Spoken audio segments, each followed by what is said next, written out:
Scale up your targeting. When you're publishing on Facebook and Twitter, you can use hashtags.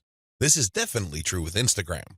Regardless of the platform you're on, make sure you play around with how you categorize or tag your content. In any niche, there are many different tags available. Experiment with these. See which tags get the most attention from the social media platform you're sharing a piece of content on. Of course, you're not going to find the magical combination of hashtags overnight. That's not going to happen. This is one of those things that you're going to have to find out by doing it over a long period of time. Still, when you run these experiments, a pattern should emerge. Sooner or later, you would discover that certain hashtags produce a lot more results than others. They draw a lot more eyeballs. They get a lot more attention.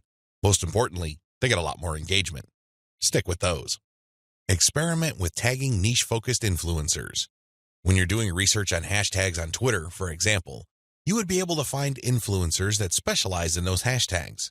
These people just love to post content related to certain topics.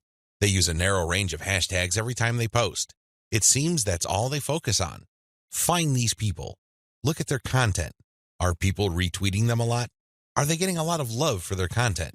Do they get a lot of engagement? Are people responding via Twitter? It should be fairly easy to see which accounts are influential in your niche and which aren't. Don't just focus on how many followers they have.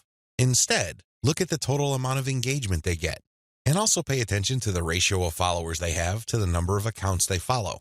For example, if I find Mike Smith to be a big poster in my niche because it seems that he just seems to rotate among the 10 hashtags that are most relevant to my niche, I look at his followers in relation to the number of accounts he's following. If he's only following one person, yet he's being followed by 15,000 people, Mike Smith might be an influential person.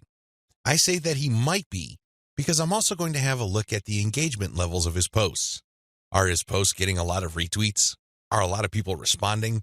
Are a lot of people clicking the heart icon? If his content has these factors, then his account is probably worth following. Most importantly, you should tag influential people on Twitter when you post.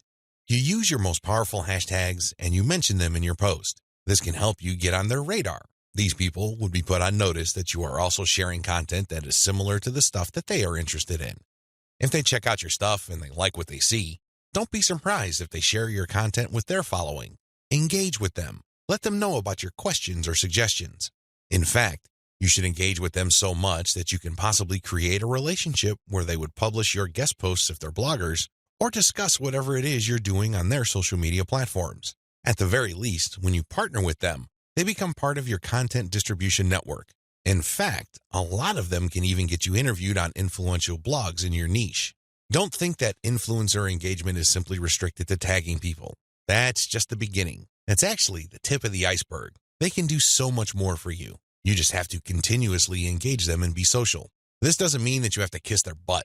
This doesn't mean that your stock response to all of their posts is amazing post or great post, I love it. That's not going to work. That's not going to push the ball far enough. You have to actually engage. And oftentimes, this might seem like you're criticizing them. This might seem that you are offering a negative view, but you need to get their attention. You need to bring home the point that you actually know your stuff and that you are also credible in the same niche space. That's how you get them to take you seriously. That's the kind of engagement that builds respect. Otherwise, you're just going to look like another member of the choir. They really don't have any incentive to interview you or post your guest content. Why should they? You're not really sharing any information or suggesting any points of view that are different or distinctive. Experiment with paid traffic. Only after you have spent a lot of time drumming up free traffic from social media marketing should you even think of buying traffic.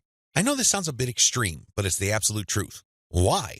Well, in the beginning, you don't know when your target audience members will be reading your content. In the beginning, you don't know what their demographic breakdown looks like. How many males compared to females are in your audience pool? Do males or females like certain types of content that you share? What are their age ranges? Where are they located? I hope you see the big picture here. You have to use free traffic to do initial audience intelligence. Once you've gotten all these important insights, you can then start paying for Facebook ads and other platforms' ads. If you start any earlier than this point, you probably would end up wasting your money. Study your statistics first.